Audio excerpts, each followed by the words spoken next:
where there's a gift and a curse that marketing isn't just TV ads and commercials on radios and billboards, which is kind of a good thing because those things are traditionally very expensive.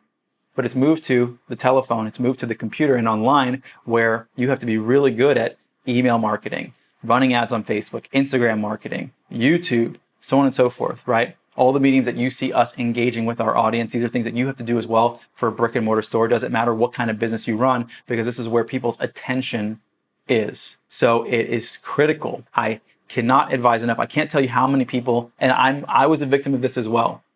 When I first started my business, I thought, okay, I'll do everything, and then we'll see how much money I have left over for marketing. Which is almost like, it's like, you plan a whole wedding, for example, and then you're like, well, let me see if I can show up. Let me see if I can find a suit at the end of the day. Let me see if I actually want to marry this person when I'll figure it out when I get there. That's what it's like. It's like figuring out if you really want to marry the person once you get there. Because if you don't have the money for your marketing and you don't have a strategy for your marketing, you can do all of this work and then you're relying on hope and faith and just praying like, I hope it works out. Not a great way to go about it, okay? So I advise you don't do that.